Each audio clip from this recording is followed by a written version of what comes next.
गुरुदेव, क्या हमारे कर्म हमारे जन्म से ही निर्धारित होते हैं? अगर ऐसा है तो ऐसा क्यों कहते हैं कि आप जैसा कर्म करोगे आपको वैसा ही फल मिलेगा? क्योंकि वो तो कृष्ण भगवान ने पहले से ही निर्धारित कर रखा है। महाराज जी, कृपया इस विषय पे प्रकाश डालिए। तो हमारा पहला जन्म थोड़ी है। हमारे बहुत जन्म हो चुके हैं। उन जन्मों में हमने दो प्रकार के कर्म किए हैं। एक कहते हैं कुकर्म, अधर्म युक्त, पाप प्रवृत्ति। और एक कहते हैं सत्कर्म, पुण्य, भगवत भाव, आराधना। दोनों प्रकार के कर्मों का परिणाम अलग अलग होता है। दुख, विपत्ति, संकट, नरक, शरीर में भयानक रोग, दंड, ये पाप कर्म, कुप्रवृत्ति, अधर्माचरण से होता है। यश, कीर्ति, स्वस्थ शरीर, अनुकूल व्यवस्था, जो चाहो वो हो जाए, ऐसी पुण्य भावना, तो वो जो आपका सत्कर्म बना है उसका फल है। अब वो ढेर सारे सत्कर्म जमा है और ढेर सारे दुष्कर्म जमा है हमारे गोदाम में।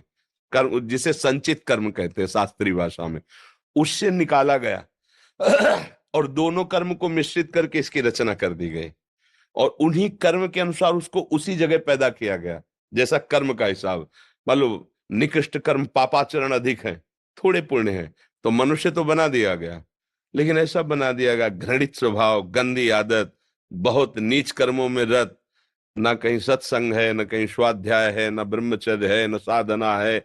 बस वो खाओ पियो लूटो मारो हिंसा व्यभिचार, ऐसा वो भी तो मनुष्य है।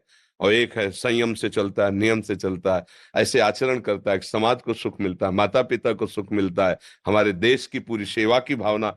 कई तरह के ये दो कर्मों से उसको वहां जन्म दिया जाता है, जैसे उसके कर्म के अनुसार वैसे उसका स्वभाव बनता है। अब इस परंपरा को हमें मिटाना है।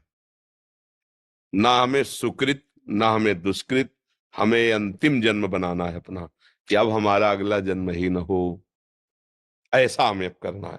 हमारे भाग्य में जो लिखा उसे हमें बदलना है अब। नहीं तो भाग्य में नहीं लिखा है मोक्ष, भाग्य में भगवान का दर्शन नहीं लिखा है। बस शुभ अशुभ कर्म, दुख सुख की प्राप्ति, और फिर नए शुभ अशुभ कर्म, फिर नया जन्म। ऐसा ही होता आ रहा है बहुत काल से। अब सत्संग मिला है, अब हम अपने को संभालें। भगवान का नाम शुभ अशुभ कर्मों में नहीं है, ये दिव्य है। नाम ये कर्म नहीं है, ना शुभ ना अशुभ, ये दिव्य है। अगर नाम जप करोगे अंदर ही अंदर खूब जो गुरुदेव ने दिया है, और दूसरों की सेवा की भावना रखोगे, तो निश्चित तुम्हारे दोनों कर्म नष्ट हो जाएंगे, पाप कर्म और पुण्य कर्म। पाप कर्म है लोहे की जंजीर, पुण्य कर्म है सोने की जंजीर, लेकिन बंधते तो दोनों में ही है, दुख तो दोनों में ही है ना। अब जैसे कोई अरबों खरबों रुपया, तो उसको देखो बेचैन है, उसको और चाहिए। वो इतना भयभीत है कि अकेले निकल नहीं सकता है, उसे नींद नहीं आती, नींद के लिए गोलियां चाहिए, भोजन नहीं पचता उसको, भोजन के लिए औषधि चाहिए। कितनी परेशानी।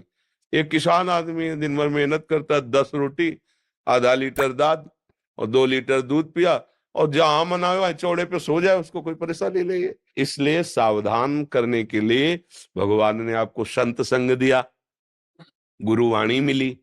गुरुवाणी आपको सावधान करती है कि आपका जीवन किस तरह होना चाहिए।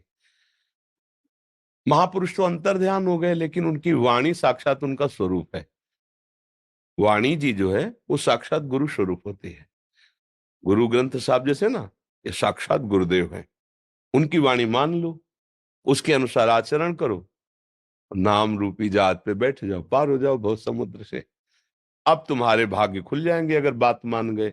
नहीं मान गए तो फिर शुभ और अशुभ कर्म तुम्हें भोगने ही पड़ेंगे। अवश्य में भोक्तव्यम कृतम कर्म शुभाशुभम। फिर नया जन्म होगा, फिर नई दुकान मकान, फिर मरो, फिर नया जन्म। फिर यही प्रपंच चल रहा है बहुत समय से। पुनरपि जननम, पुनरपि मरणम, पुनरपि जननी जठरे शयनम, बार बार वही।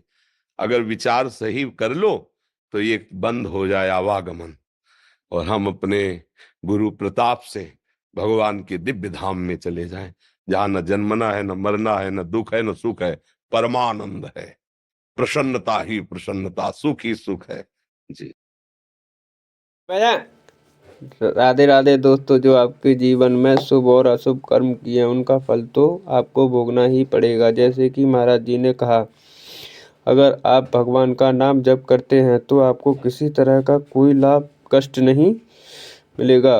तो आपके जीवन में मरण से मुक्ति मिल सकती है। आपका कल्याण हो जाएगा। राधा नाम भजन कीर्तन कीजिए और अच्छे कर्म कीजिए, आपको तृप्ति हो जाएगी।